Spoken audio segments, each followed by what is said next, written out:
Welcome everybody to another video of Dead by Daylight. My name is Cubeproductions. Today we're using Skull Merchant as always, using a really dumb build with a really cool looking costume that I put on because I want to make it different in every single video.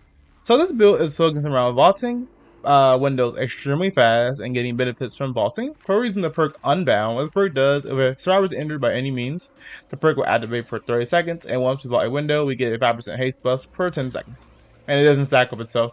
Very small perk, pretty good on Skull Merchant because actually we get speed buff whenever someone's on the radar anyway, so having an even better haste buff is really useful. But this perk is kind of hard to use, honestly, if I'm being honest. Like, there's not really a point in using it, and I'll explain why as I continue the video. But for now, we're using Unbound, really good perk.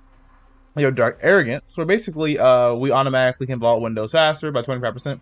But we also get stunned by pallets and blinded 25% longer. But it's kind of a problem, but it's really good. It's kind of funny because I don't ever use the unknown perk Unbound or Vectinus perk Dark Arrogance. But today we're trying to use it. We have Bamboozle. We vault 15% faster. If we block a window, the NT blocks that window for 16 seconds for that survivor. We only can block one window at a time, sadly. And last, we have Superior Anatomy. What this perk does is after a survivor vaults a window 8 meters next to us, we can vault that window 40% faster, but then the perk has a 30% cooldown, sadly. And then lastly, we're using battle targeting process that way all survivors move 30% slower when they're hit by claw traps, making it easier to trace them. And geographical readout, so that way we can get a 20% boost to basically vaulting windows and doing other stuff for 8 seconds every time we place a drone. Without further ado, let's get straight to the game so I can show you how great this build is. Okay, playing on the Stroma Wreckage. Before the game starts, if you like the video, make sure you like, comment, and subscribe. You know I love reading y'all's comments. If you have any builds, let me know in the comments as well, and I will definitely try them out and use them in future videos. First things first, so the last video I posted was a viewer build that Swansea, one of my subscribers, had asked me to build. Asked me to use. Of course, I'll do any viewer build y'all recommend me. But if you noticed, in that video, I wasn't playing in the event. That's because the event technically ended in that video, but in this video, the event is still going on. So that's because of the fact that I recorded this video. This game was recorded about a week ago, and me doing the actual voiceover was recorded a week after that, and that's the reason why it's so late. Now I try and record my videos in a certain order, but because of the fact that because that Swansea wanted me to do a video, whenever a subscriber asks me or whenever someone asks for a build, I always try to do the build video first to prioritize it. That way I don't forget about it. I tried to grab him this survivor, but I wasn't able to grab him in time. I'm kind of mad, but it's fine. I gave up on the first survivor because I was like, he dropped down every single pallet, and these pallets are kind of strong. I don't want to waste my time trying to chase him when I can grab someone else instead. That's the reason why I stopped doing that. So speaking of that, there's a video that someone posted. I'm probably gonna I might make a reaction video too. I don't know yet, but it's funny because he made a video basically talking about certain things that come to do with the game, and I kind of agree with him on a lot of stuff. So I want to do a reaction video so I can like tell y'all my thought process as to why I do certain things. I'm kind of thinking about making different type of videos on my channel. We're gonna vault that window extremely fast, though she can't use the window. I knew she was gonna vault the pallet, so I just immediately hit her. So we have a lot of pressure on these gens. Sadly, I already killed that generator, so I can't actually use it on the ground because I'm pretty sure the injured person is going over here. So I'm like, let me use that to my advantage and try and get them. But because they're not actually right here, I'm just gonna kill the generator and go back to her. If someone tries to save her on the ground, we can get 2 people dead instead of 1. If no one tries to save her, even better. So right here, he gets saved by the injured person. But it's funny because he gets redowned again. So I'm like, great. I thought he was gonna draw the pallet, but he's just gonna stand right here. I'm like, okay, just die. Like, you're doing too much. So we have 2 people down, and we're gonna probably have 2 hooks, while there's only 1 person actually doing 1 gen, which is kind of good for me. We get a speed buff, so now everyone's extremely fast, but it's fine by me because that makes it easier for me to get to the hooks. And I love remote hook. I kind of hope remote hook comes back as a perk somehow in the future, but it's so much fun to have that perk. I mean, to have that on. But yes, I'm thinking about doing different videos on my channel in the future about Dead by Daylight. Of course, I plan to make as many Dead by Daylight content videos as possible. But I'm thinking about doing like a little reaction videos to someone else's like content or video, because it is nice to be able to understand the thought process that people have. I tried to use my lunge to hit him, but because I thought it would go further than it actually went, I missed. Then my hero went extremely far. I'm like, wow. And I opened the locker back, so you hate to see it. But yeah, that video, the guy was talking basically about this has been like perk thing. Like, I guess the video was called like Well, instead of me actually exposing or like talking about the video, let me actually make a video me reacting to it, and then I think once I make a video me reacting to it, you'll understand my thought process as to why I'm talking about it.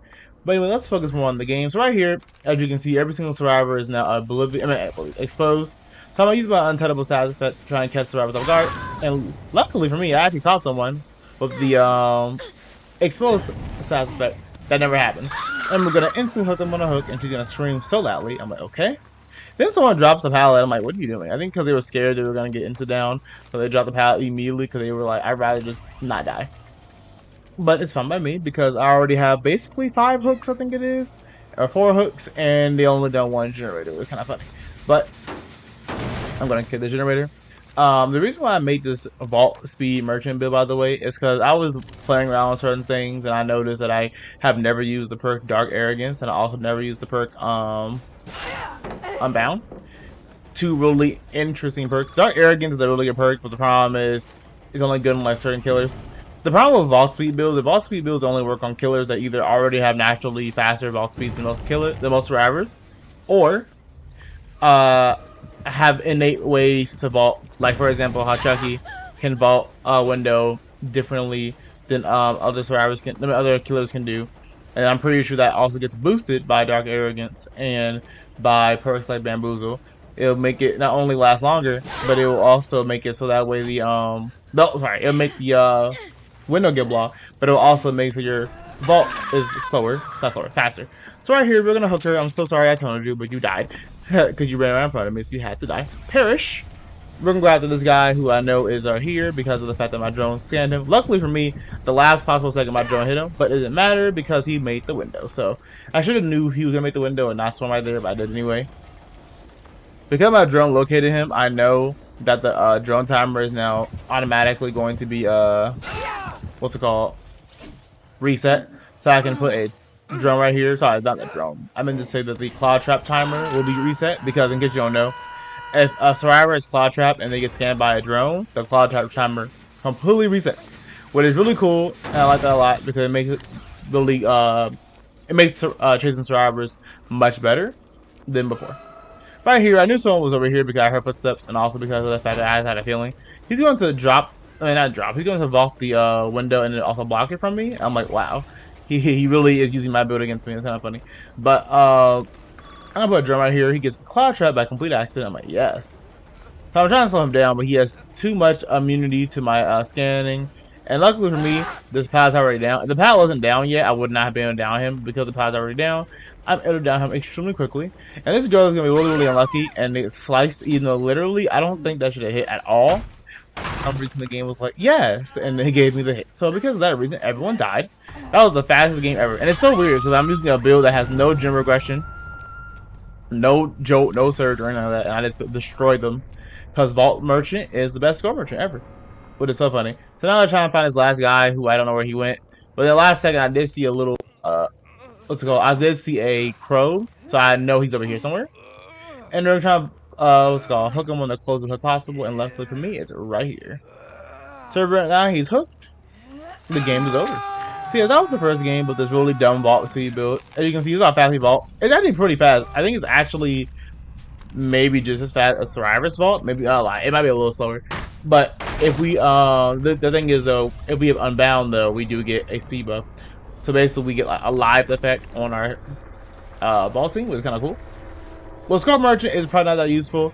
Now that we have, of course, you know, our GF readout, it does make it go even faster, which is kind of cool. But other than that, it's not really the fastest thing on the planet, but it is nice to be able to do it. And that's why we have this build, so we can use really unique, interesting builds and still win the game. But anyway, that was the game. If you enjoyed, make sure you like the video, and I'll see y'all in the next game. Let's get straight to it. Okay, playing on Batman Preschool 4, of course, to get this garbage map, because I always have to get the worst map possible ever created on this planet whenever I'm playing Skull Merchant, because why would I get a good map ever? No, of course not. That was not how that works. So anyway, someone's going to need to make a loud noise notification. I'm like, okay. So I'm going to go towards them. But more importantly, we're going to luckily get the one where we're untouchable at the start of the game. So all I have to do is figure out what survivors are, use my untouchable stats effect to my advantage, and win. So I'm going to use my drone, break this wall. Wall broken, life good. So now that the wall is broken, I'm gonna break the other wall because I want to make sure I get that one broken too. But luckily, Steve is like, "Hi, how you doing?" And I'm like, "Yes." So now I'm gonna go after Steve. I could have balled to that window, honestly, and blocked it all, but I was like, I don't want to. And then Steve runs to the corner for some reason, like he forgot there was a pallet next to a car. And as a result, we're going to immediately hook him. And luckily, well, not luckily, unluckily, I don't have the invitation, so I can't teleport him towards the hook. Then this girl's like, chase me, haha, you can't do it. I'm like, okay, yes, ma'am. Cut down, so I injure her. Then she's going to try and flashlight me and fail. Confused, by the way, considering how I literally have a longer stun animation, but whatever. She still failed. And then I'm going to hook her because for some strange reason she tried to I don't know why she flashlighted me and she's like down me. Then this girl's gonna try and be weird, and then she's like, okay. That's when I realize they're giving up, and I'm like, oh, they can't beat my scrum bird until they give up. I get it. But it's funny because at first the first guy just ran to a corner. Second girl, I don't know what she was doing, and the third girl's like, I lose. So then the fourth guy's like, well, you know what? I'll play the game. So Nancy's like, I'm gonna still play, and I'm like, okay, you do you. I love Trick sometimes when he talks. So Nancy's gonna rescue one person. No, Nancy rescued one person, but this girl is going to still give up, even though she literally unhooked herself. She's like, I'm not playing anymore. I'm like, I understand. One gen is done and one person is dead, so I can see why. But also why give up so fast? I don't understand. People are just weird. This girl's gonna get unhooked, but then not actually moved for some reason. So Nancy's probably like, why am I helping my teammates? Probably blood points, honestly. Well, in this game, we didn't get to showcase the build, but I want to show y'all a game like usual, wherever I try and play Score Merchant, this happens. But it's fine, because I'm trying to give Nancy the hatch, because honestly, I don't really care if she is skips or not. But let's go to the next game, which is the last game, so I can actually show y'all how great this build is. Last game of the video, playing on Cubeproductions. Even though the map is gigantic, and of course is in the Red Forest, I don't hate it as much as I hate Mud Dwelling. I hate both maps, honestly. But this map is just, I don't know. It's kind of funny how every single person, except for Survivor, I think, were like, please make this map smaller. And then Behavior was like, low you thought? And then made it the exact same, but just look better and more cluttered, which is so much fun. Anyway, we're going to put a drone right here because I know this girl is going to draw the pallet. And I'm going to scan her. Well, I don't even scan her. I scan someone else completely. And then I go after her. Luckily for me, she kind of went to absolutely nowhere, and instead of going towards the pallet that was right in front of her, she decided to go down here. I don't quite understand why. But we're going to grab her. And I kind of picked her up really fast. I don't know if I just noticed that, but I'm pretty sure I picked her up really fast. That's kind of funny.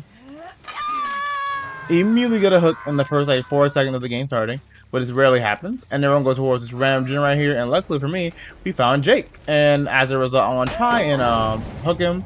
But for some reason, Jake's like, I'm going to teabag instead of running away. I'm like, you do you. So because of that reason, I get stunned for 28 years, and then he literally teabags me, and I'm like, okay. Then I don't go after him because I'm like, what's the point of going after you if you're just going to run away over here? But because I have nowhere else to go, I was like, wait, let me go back. But I also don't want her to go for the unhook because I knew that someone was going to go for the unhook the second I try and run away. So I know Nancy fell down here because where else would she go? I want to hit her. They're probably going for the trade, but they didn't actually. So I was like, oh, wow. But I know someone's still here because of the fact that I see scratch marks. So I'm like, where are you at? And then that's when the Nia's like, I got you. And I'm like, Nia's like, oh, I'm going to save her. I'm going to try and get Nia a claw trap, but it's probably not going to happen because I'm pretty sure Nia hasn't been hit yet. Well, hasn't been even claw trap one time or scan one time. Now Nia, I'm going to go after her. Randomly, not Nia. This is not Nia, I'm sorry. This is Same Rayman gets claw trap. That was Nia. I don't know why. He looked like Nia to me, but she does not Nia. I'm going to do a 360 on myself and move and lose. I don't know how I missed that hit, by the way. Like, I literally did a 360 by on myself. Like, I don't know why. Mind game myself basically with my own swing. But I'm hooker in the basement, and I'm like, okay, I win the game. Not win the game, but like, basement score merchant kind of hard to beat because you can put a drone in the basement, you can put a drone outside the basement, and you can put a drone all around the area, and basically you win the game. So as a result, I'm gonna hook her right there, and this is the part of the game where basically, I know someone was just on the generator because it's almost completed. But I also don't know exactly where they went. And I'm like, okay. Feynman's in the bottom basement. Feynman's in the basement. I look at my radar and where I see someone's at. They're literally saving her because I can tell by the fact that the drone's activated. So I'm hoping the person who's down there will get claw trap, but instead what happens is they just stand still and they're like, you know what? I give up. And I'm thinking to myself like, oh, they're gonna try and run away, but no, they just give up. And Feynman's like, don't kill me. But I'm like, you must die. So sorry. I'm a hook Jake. I don't know why they did that though, because like they were already winning the game. That generator's almost done. There's probably another generator almost done too. But for some reason they're like, no. Now I think what happened was they probably were just trying to be like, please don't kill me. I see that I'm about to get claw trapped. Don't kill me. And I'm like, nope, I must win. Not must win, but I'm like, nope. You're in the basement. I'm sorry. So Jake's gonna kill someone on the hook, and he's like, well, I'm already in the basement. There's no way I'm winning this game. And then Feynman's like, I'm on second stage, so I lose. And I'm over here laughing because I'm like, why did y'all just give up? So I'm gonna go over here because I know someone's over here trying to go for the young hook now. Which he does. I'm gonna hit Feynman because I feel like it.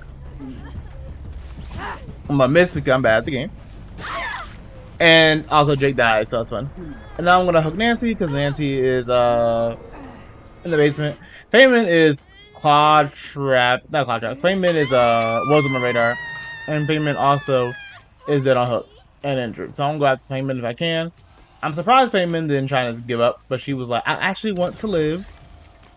Meanwhile, Sable over here is doing the only one doing generators actually. I'm not gonna use my power to break that yet because I don't want to waste my super anniversary power. Instead, I'm going to just keep it. So Feynman gets claw trapped because she's like, I want to go save my teammate who saved me, and I'm like, no, you must die. So Feynman's gonna try to mind game me, but because of the fact that she is she is deep wounded. I know she doesn't have that heart, or if she does have it, it's not gonna work. I thought she would teleport towards the basement, but apparently the game was like, nope. And luckily for me, the Sable has not actually gone for the save yet. So because of that reason, all I had to do is try and find the Sable, and we win the game. So it's a really interesting game because basically I didn't even get to really use the perk build as much, but I just wanted to showcase the video because I did use it a little bit, and I love this build. It's kind of funny. I don't think like it's viable in Storm Merchant, but it is funny and interesting to be able to use really unique perks on a killer that you never really use them on and see how well they work. Especially since Scrum Merchant technically has the ability to vault faster. So it has one spawn right here and then say it was like, Yonk. I'm like, okay. But anyway, that was the video. If you enjoyed, make sure you like, comment, and subscribe. I'll be posting more videos, of course, soon. I've been a little busy, but I am trying my hardest to post as many videos as possible. Like I said, I will see y'all in the next video. Leave any comments, any builds you have, and I'll definitely look at them. And I love reading y'all's comments, and I respond to everything. Have a nice day.